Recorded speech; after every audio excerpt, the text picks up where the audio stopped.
On the surface, Florida's housing market is entering the summer of 2026 with significant momentum. Single-family home sales have now climbed for 8 consecutive months, suggesting a sustained period of growth across the state. That trend appears likely to continue in the short term, with new pending sales up 8% compared to last year. However, Florida Realtors chief economist, Dr. Brad O'Connor, suggests this momentum may be deceptive. He notes the market is at an inflection point, where data from the next few months will determine if conditions stabilize or soften. Current sales growth is a lagging indicator. It reflects decisions made weeks or months ago. It doesn't necessarily reveal which direction the market will take as we move deeper into the summer season. One specific number highlights this uncertainty: the median time from listing to final contract. In April, that figure sat at exactly 44 days. This 44-day mark perfectly matches April 2019 and 2025.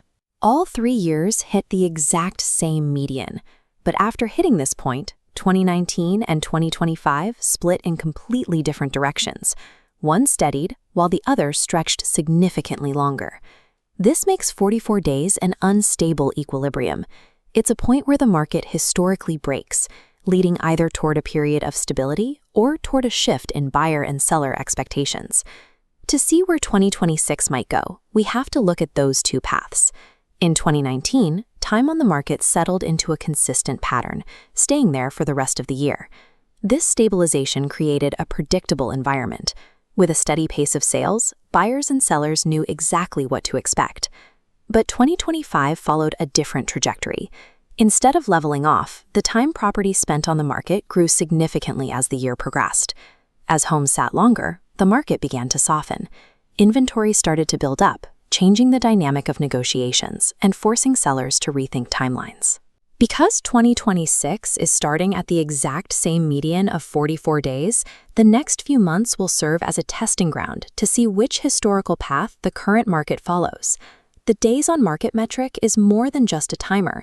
It's the first domino in a chain that influences inventory and pricing across the entire economy. When homes sell quickly, inventory remains tight, creating upward pressure on prices. But if homes sit longer, inventory piles up, pulling the pricing index down. When inventory grows this way, the psychological advantage shifts. Sellers are often forced to adjust their prices downward to compete with the growing number of available listings. In this continuous cycle, the balance of buyer leverage and seller expectations can flip based on a shift of just days in the median pace. Florida is at a historical crossroads, and looking at the scale of the statewide market makes it difficult to see which way it's leaning. Relying on statewide averages to guide a specific purchase or listing can result in a mismatch between your expectations and the actual conditions on the ground. When data is pulled from across the entire state, the broad numbers can mask the early signs of change. A neighborhood in Tampa might be moving like 2019, while a suburb in Miami is starting to look more like 2025. These broad statistics often provide a sense of stability that may not reflect the shifting mechanics of supply and demand happening at a more granular level. Identifying the market's true direction right now requires moving past state-level data and focusing on hyper-local neighborhood tracking.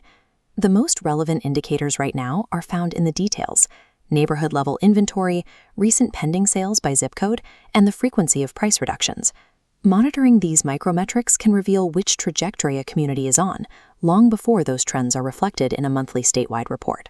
Because the state as a whole is sitting at an undecided midpoint, the clearest indicators of the market's direction are likely found in the data from your own backyard.